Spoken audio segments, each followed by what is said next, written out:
We have lost an icon in Guy Lafleur, and the last few days have been very emotional. A lot of tributes, a lot of great stories being told about him. It's been really great to see these stories being told about him and all this other stuff with Guy Lafleur. But at the same time, we know we are going to miss him very dearly. And he is someone who has meant so much to Canadiens fans in Montreal, in Quebec, and all over the hockey world. This is the last Hockey Inside Out episode before the end of the regular season, but it does not feel right to just make it about the Canadiens and the team on the ice. So instead, we are going to spend the entire episode discussing Guy Lafleur, his legacy, and some of his greatest moments.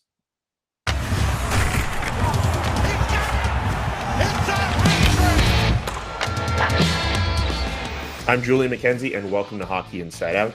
I'm alongside Stu Cowan of the Montreal Gazette, Stanley Cup champion Rick Green, and a special guest is with us, another Stanley Cup champion. Welcome back to the show, Chris Knuckles Nilan. Thanks so much for taking the time to tap in and be a guest today, man.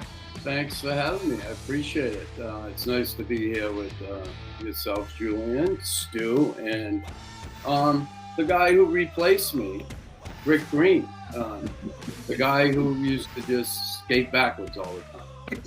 I told you I'd get even with you some way. I'm glad we're able to, take some time to make some jokes at times like this, because we know these last few days have been very emotional. I got to see you both, Knuckles and Rick, at the Bell Center on the Sunday ahead of that game with the Canadiens and the Bruins, with the really stirring tribute before the game, the 10-minute ovation. Just one of the most incredible things I've ever got to witness live. But you guys know this, I wasn't around for Guy Lafleur's heyday, and I really wanted to ask a lot of the legends who were at the Canadiens game beforehand, the other guys like Gaston Gingras and Yvan Cournoyer and Bob Gainey and a host of others, just about the fact that there is a generation of fans who have not seen Guy Lafleur in his prime. They can only go back to archival footage or YouTube clips or any other ways to remember him, but at the same time, never truly experiencing it. And Knuckles, I got to ask you this question on Sunday, but I'll ask it for the purpose of the episode. How would you describe Guy Lafleur to somebody who never got to watch him play? Well, I mean, I guess it's a little bit difficult. And I say that because, here was a guy who had such grace, flair, and dignity as a player on and off the ice. But, I guess when I think of, right, they called Hull the Golden Jet. He couldn't skate like Guy Lafleur. Guy Lafleur had this need for speed, not only off the ice, because he loved driving fast cars and he loved flying his helicopter, but on the ice, that's how he was. I mean, he flew, and le Démon Blond, the flower, his hair flying back from the breeze going through his hair because he was skating so fast in that era. He stuck out like a sore thumb on the ice, and it was incredible to be able to be a part of that, be a teammate of his, after having really grew up not liking him at all. Hate is a strong word. I hated the Canadiens, and I disliked Guy Lafleur. That's exactly why you have all that Canadiens paraphernalia behind you, right? Yeah, I have Guy's shirt hanging there, and that believe me, that quickly changed when I got up here and started to see what this organization, this province, and the people are all about. Look, for me, let's just say every time Guy jumped over the boards to get on the ice, it was like, hold on, because he's bringing something. And everybody that had seen him play, I played with him and against him.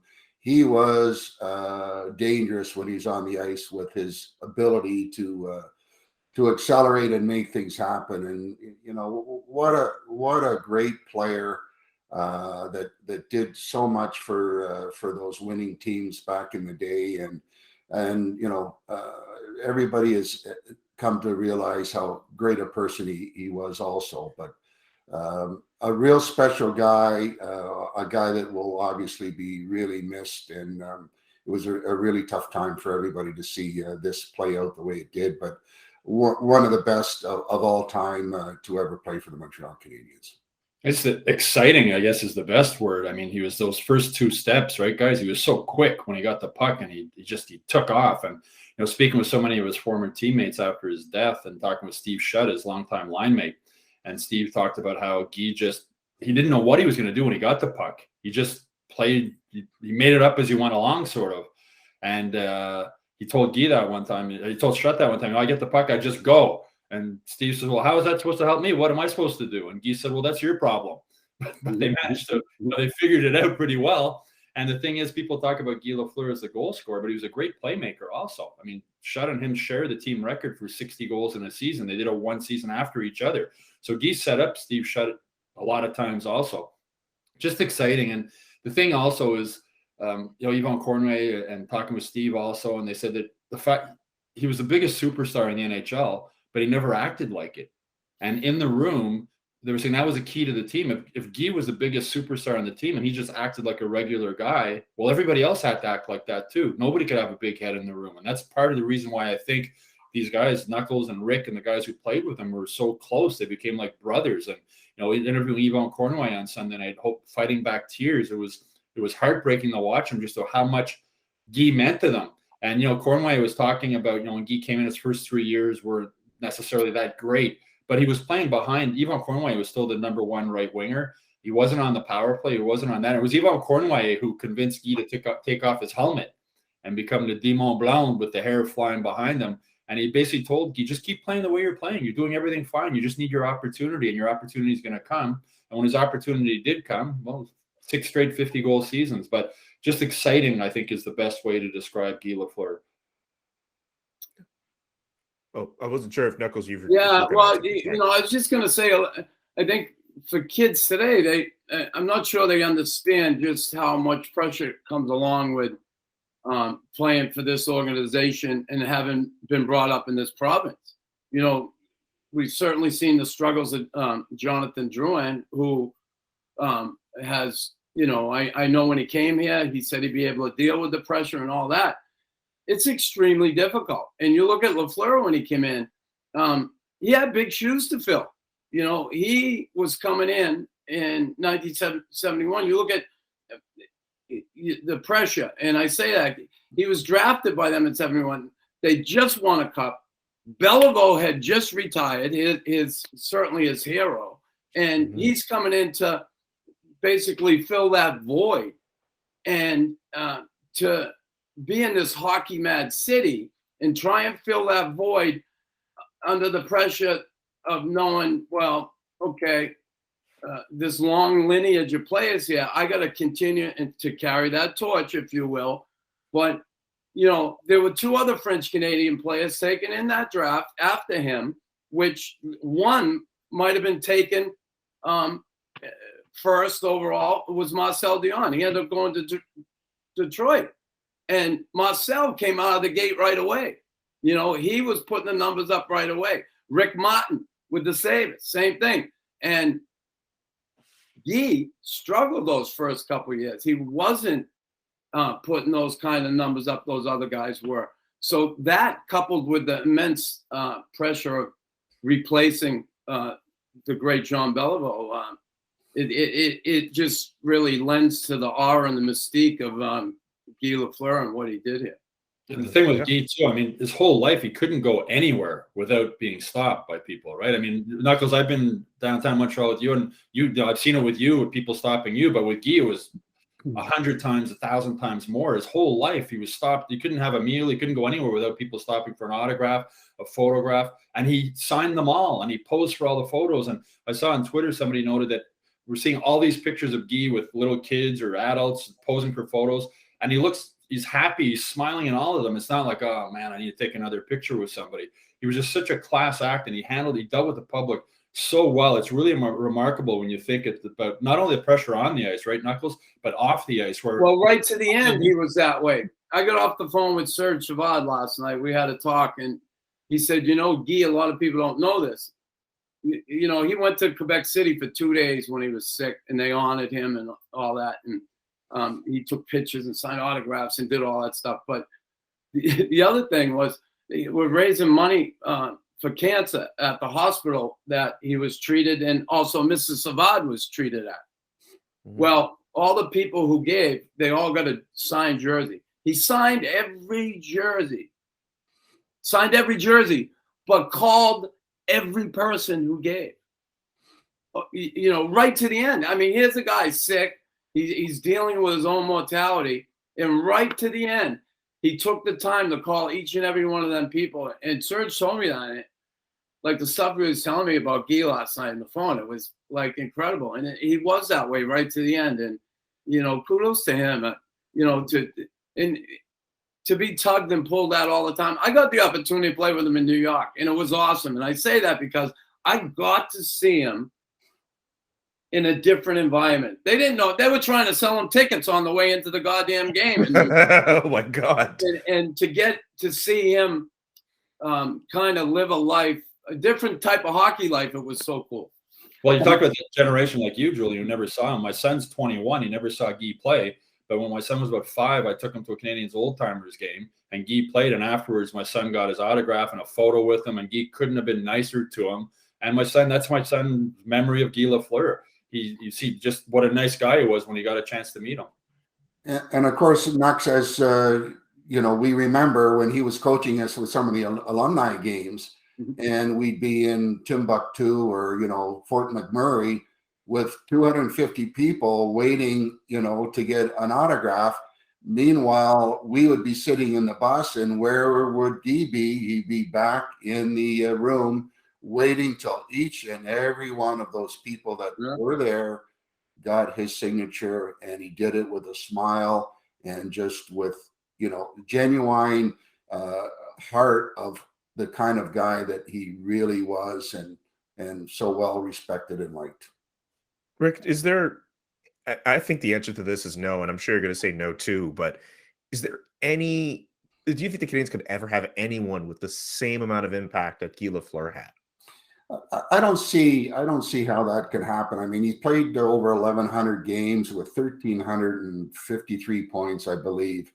Those kind of guys don't come around very often, and he was so good at what he did, and I wish I had an opportunity to play more with him than against him, because I know that he definitely helped destroy my plus minus, after playing against him. But you had to make reference to that on today of all days. What can I say? I made some of his replays for all the wrong reasons. But anyways, about Guy, this guy was just an exceptional person and player, and today's era with McDavid or Ovechkin, it's different. I mean, without taking anything away from those guys, I mean, you have to understand back in the days that those guys played, were scoring all those goals, there were a lot of guys that were hacking and chopping and grabbing and tackling to the point where, you could do that to slow the guy down, and he's still able to score. So, he found a way, obviously, to combat that and have success and fight his way through it to the point where he had just an incredible career, and just every game, every shift, he was bringing something, and the stats speak for itself.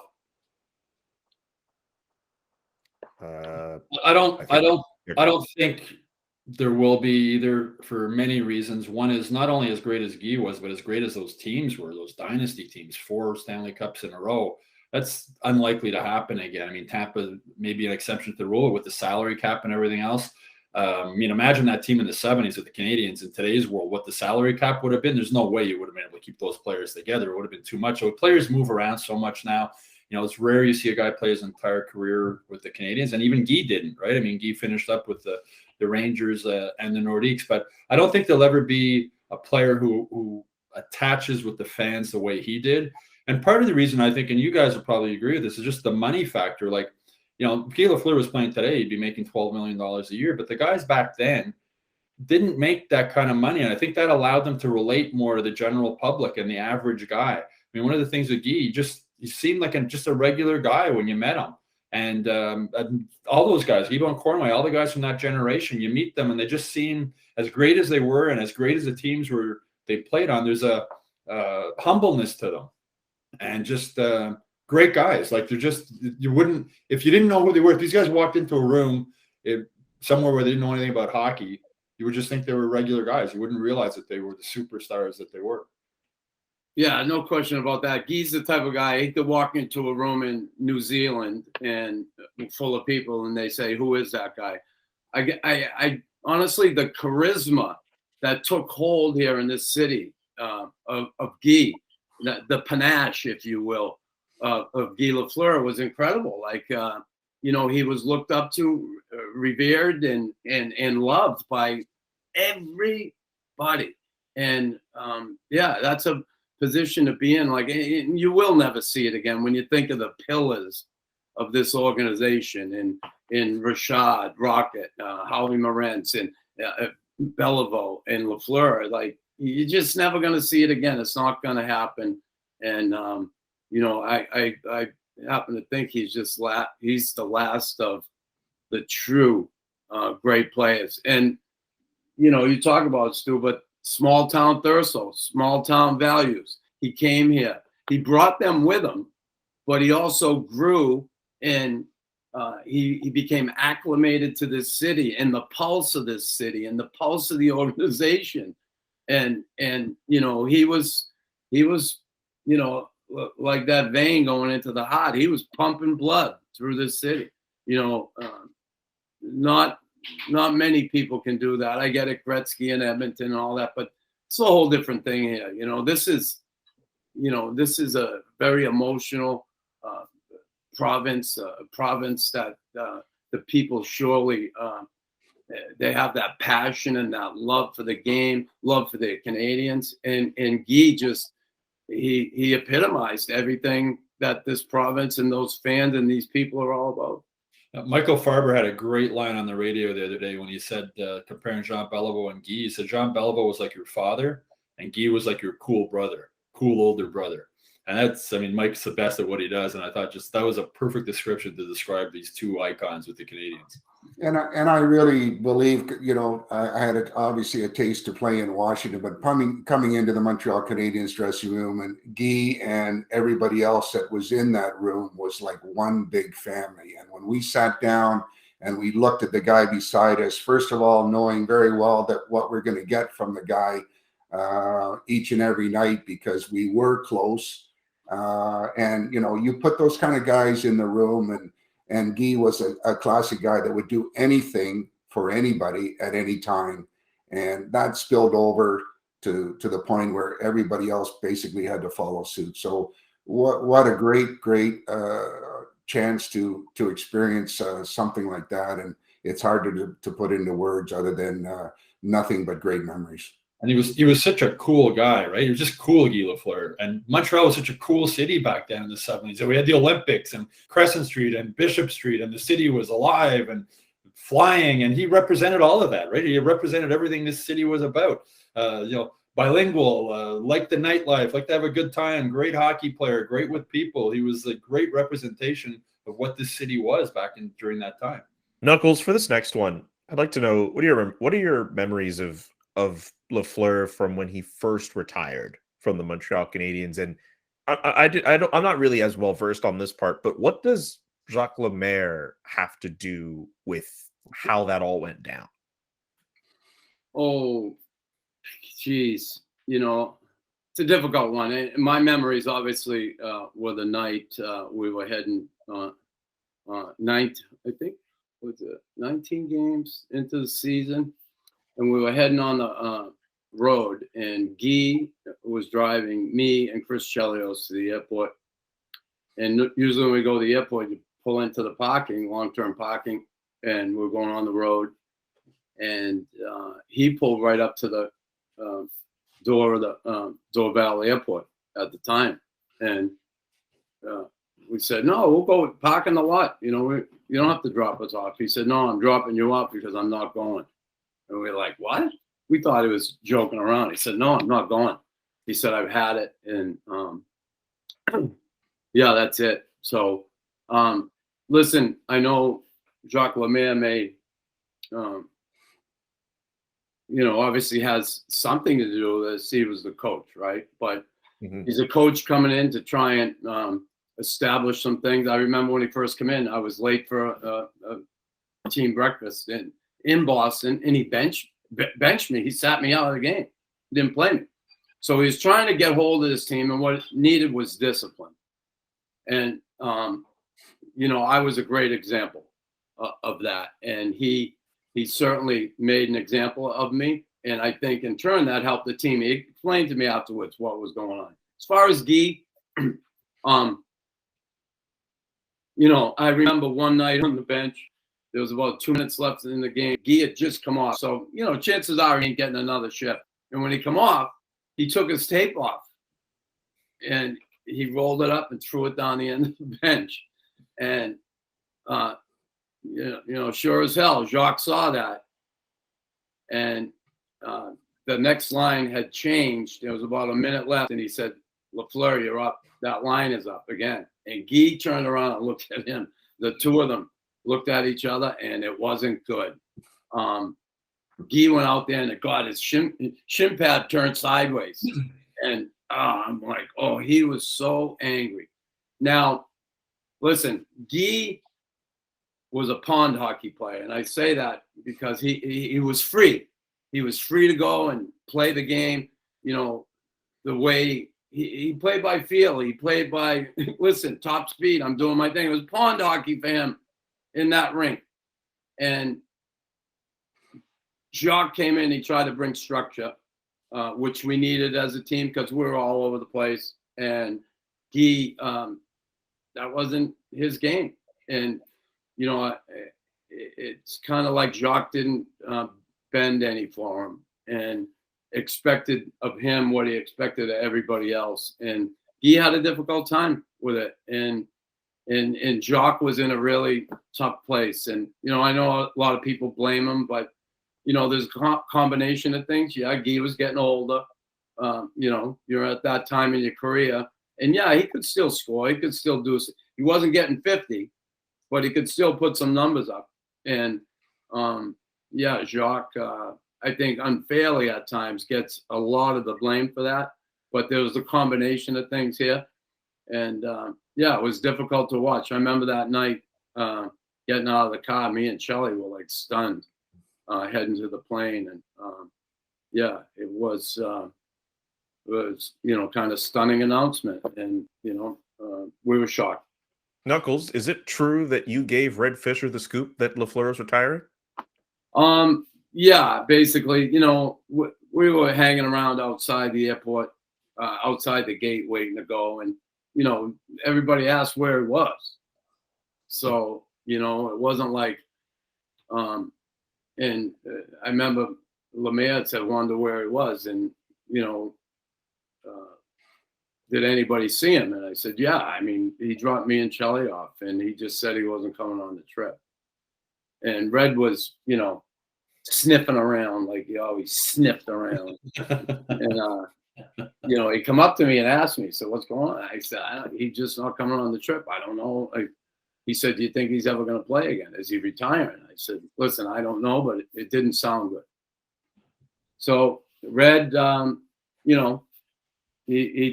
he took some risk and certainly had the scoop of his retirement, and he got it from me. Yeah. Okay. Well, I'm glad we were able to clear that up. Rick, do you have any other thoughts, and Stu as well? You can hop on thoughts on how that all went down. Well, I think the root of the problem with the relationship that they had was Lemaire was trying to change the kind of player that Lafleur was. And, I can remember back one of the practices, and Jacques was very structured. Everybody had to follow the program as Nux and all of us know, coming from the Bob Berry regime. And, the Flower he wanted to play. He wanted to go. And when he saw open ice, he wanted to take off. So one of the drills that we were doing was in a transition type drill, and Flower was already taken off, and Lemaire had said, get to the boards for an out, and Lemaire was already, out of the zone, and he skated back to Lemaire, and he looked at Lemaire in the eyes, and his eyes were telling him basically, you are not going to change me as a player. And I think from, a number of occasions as moving forward over the course of that short period, the relationship seemed to go just downhill to the point where it wasn't fun for Guy anymore. He wasn't prepared to play that kind of game, and unfortunately, he didn't win that one, and it was just a matter of time before he had moved on. Well, I remember, as Knuckles saying, Red had that scoop about Lafleur retiring, and he took a lot of heat the morning the Gazette came out, especially from the French media, saying it was impossible. There's no way Guy Lafleur was going to retire. But one of Red's things was Red never dealt in rumors. What he wrote, that's true. He knew what was going on, and another case of that right there with Red getting the scoop on that. But with the Lemaire thing, it's so difficult when any business, if you go from being friends with everybody and then all of a sudden you're the boss. A little bit of a similar experience I had when I became sports editor at the Gazette for the period there. You go from being one of the guys to being the boss, and the whole dynamic, everything changes, right? Now you're the boss. And with Lemaire and Lafleur, that situation where now Lemaire's in charge, and they were great friends before, right? They were line mates, and now he's in charge, and he's trying to put as Knuckles said, trying to put in his system, and you can't play favorites, right? You have to treat everybody the same, or you're going to lose respect as a coach. So Jacques was in a difficult position, and it's sad. I don't think, correct me if I'm wrong, Knuckles, but I don't think Jacques and Guy spoke after he left the Canadiens. Their friendship sort of ended, and it's very similar when you look at what happened to Mario Tremblay and Patrick Roy. I mean, they were like roommates and friends, but when you go from being a friend to being the boss, it's a tough situation. And that was what it was there. And Jacques was trying to do what he thought was best for the team. And Guy didn't agree with him. He thought he was still best for the team, as Knuckles said, playing pond hockey and just doing his thing. But that's not the game was changing also, right, Knuckles? I mean, Jacques' system worked. He won Stanley Cups in New Jersey. It wasn't the most exciting thing to watch, but the ideas and the coaching plan he had worked. But it's just sad that it happened that way, and it's too bad that a friendship and a relationship. But as I said, it was a similar thing with Mario Tremblay and Patrick Roy, but they didn't seem eye to eye. Well, they have since apparently they've smoothed things over, but Patrick and Mario, which I'm so happy to see, because honestly, we'd all love to keep a stranglehold on our youth, right? But that doesn't happen. We all get older, and the same in the game, right?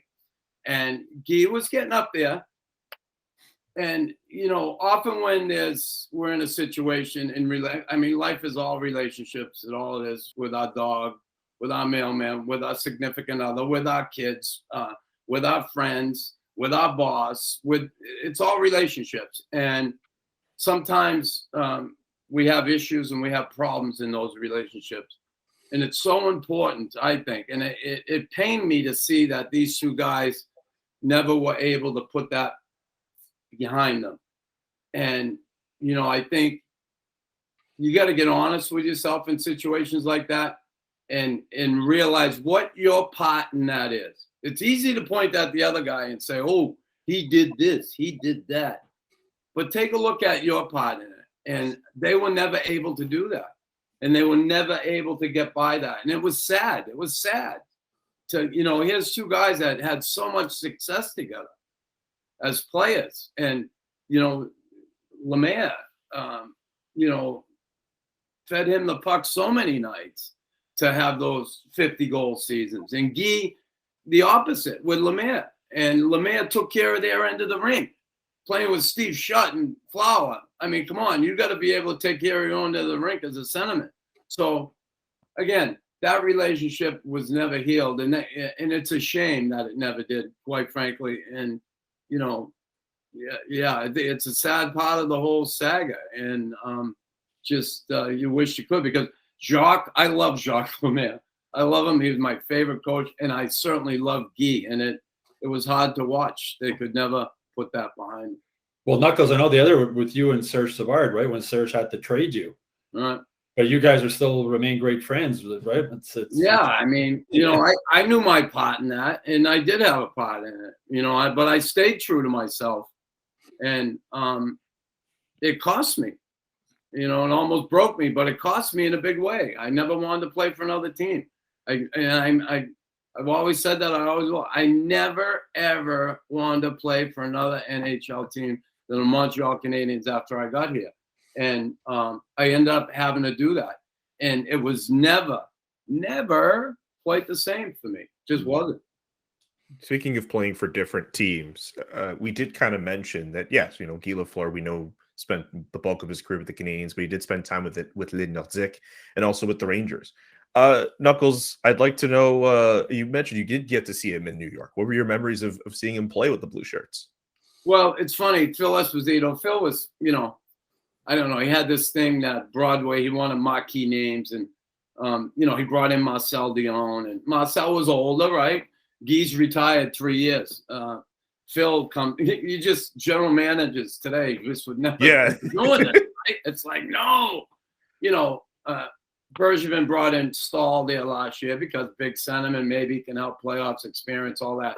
But Phil came to me. He said, "Hey, Knuckles, can Lafleur, if I signed him, could he score 20 goals?" And for sure he could score 20, given the ice time. And Michel Bergeron was a coach, the Petit Tiger and the Petit Tig, and he was going to get the ice time. And sure enough, Guy came into New York and he scored 18. I think he missed 13 games or 14 games, something like that. And I'm sure if he played the full 80, he would have got to 20 goals. But the impact, it was awesome to see because I obviously played with him, close to him.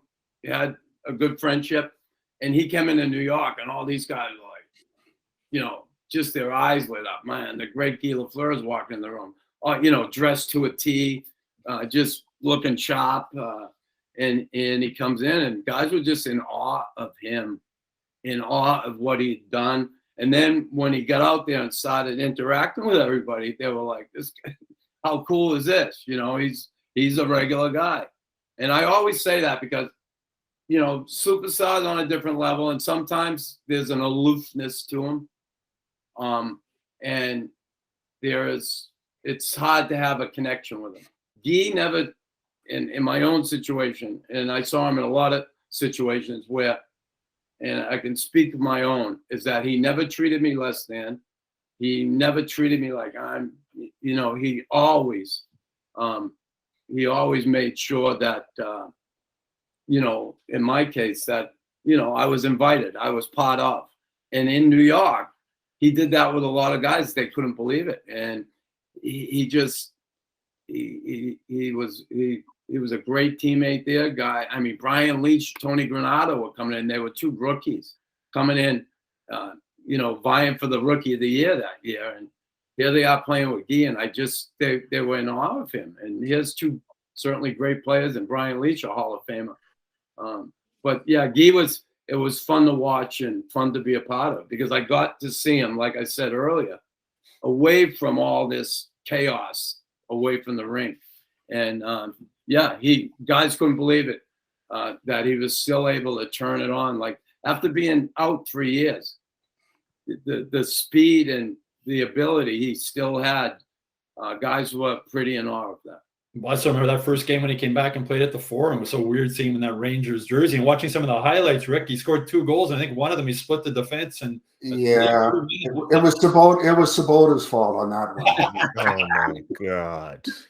The other guy pointed the finger. I had my man. Oh my God, Rick, do you have a favorite Guy Lafleur off ice moment? Yeah, actually. Do you have a favorite off ice moment that you're able to tell on this podcast? Yeah. That's how I should have phrased the question. Actually, a testament to Guy, the type of guy he was. Anyways, training camp, I think it was 1983, had broken his toe. So he wasn't in camp. So he found something else to do and he decided to go hunting. So he went hunting out of season, shot himself a deer, and Guess what was on the front page of the Journal de Montreal was Guy with his rifle over top of this deer. It ended up triggering, obviously, hey, you're not supposed to do that at this time of year, blah, blah, blah. So we're sitting on the plane. He goes, he says, I got this really, really nice deer, but I'm really in trouble because somebody's coming to my house to get all the steaks that I cut up in the head. And I said, oh, that's too bad. I said, what are you going to do with the head? He said, well, it's already mounted. And he says, do you want it? Because I had a summer place. And I said, well, yeah, just tell me how much I owe you, and I'll take it from you. So he said, next day in the parking lot, I'll meet you there. I ended up going to the parking lot. He had the thing mounted perfectly. And I said, how much? And in true Guy fashion said, don't worry about it. Just take it. You're doing me a favor by, getting that out of my household. But that's really the only real story that I can share with everybody on, Guy Lafleur, but just showing the kind of guy that he was and giving in kind. Knuckles, what about you? Well, I have a whole lot of them. I know you do. Can you give us one that I know we could have on the podcast? Well, he invited me on quite a few occasions to fly with him. Okay. And I had the opportunity. He called me one day. Hey, you want to go to Quebec City with me? I have to pick up a car and look at a car. And okay, so we flew there. We were both doing an autograph session in Boston. We flew down in the morning, and we flew back that same day. And it was just awesome to be with him. Right, Knuckles? What's that? He was on his helicopter, right? Yeah. And then his hometown, Thurso, when they were honoring him and putting that big statue in Thurso in town square, he called me and said, I want you there. And I'm on the helicopter. All the guys there are Hall of Famers. And here I am, this kid from Boston who was a slug, average player, Here I am with all these guys invited to his hometown. And for me, it was really it was a touching moment for me, because to be invited there by him, and he wanted me there. And that's what I said about him never treating me less than. But I got to say, one of the funniest moments, back in the day, he had this big stereo system he was selling, huge speakers and everything, really beautiful. And he ended up giving me that stereo system my first year, and I gave it to my dad. It's still in the house. My father never uses it, but it's like a trophy. Well, God rest his soul, my dad. But he never used it in the latter years, and it stayed there as because it was Guy gave it to him, and it was like a trophy. And I remember we were here at an establishment one afternoon, and we were staying out rather long, and Guy was there, and my dad was there, and my dad was brought in, like everybody was treating my dad like one of the boys. It was so awesome. Today they go on dad trips, they have one every year, which I think is awesome. I only wish we could have done that. But my dad popped up in a few places when we were in LA and all that. Anyway, we're at this establishment one afternoon, and, they found out my dad was a Green Beret and blah, blah, blah. My dad was a trained killer, my dad. And Guy is, you're not that tough. I'm sure you're not as tough as Chris. Are you, Henry? And my father said, yeah, not really, And so Guy said, do you think you're strong? You're strong, Henry? And how strong are you? My father grabbed Guy and put him up on his shoulders. He had him up on his shoulders. And we're in this place, and everybody's looking at my dad has flour up on his shoulders. Like, it was unbelievable. And I'll never forget that moment. We laughed. So, Rick, were you there that night? Henry put him up. Oh, it was classic. But just those moments, I was out with him one night in Edmonton early on. After the game we had won, and he introduced me to this horrible drink, cognac and amaretto. Oh, right now he said, "Hey, here you go, kid." I had I don't know how many I had, but I don't remember a thing. And what happened? I was in my own room. It was my first year, And I didn't have a roommate because I was the odd guy. Next thing I know, Rod Langway, you weren't here yet, Greeny. Rod Langway's pushing me, Yankee, get up, wake up, you're late. And I slept in my suit. I ran downstairs, I grabbed my bag, and Claude Ruel was sitting on the front of the bus, right? And I stepped up the first stair, the second stair, and I start to turn, and Flower gets up, starts clapping, and the whole bus, I'm telling you, I thought I was a goner. I thought I was done.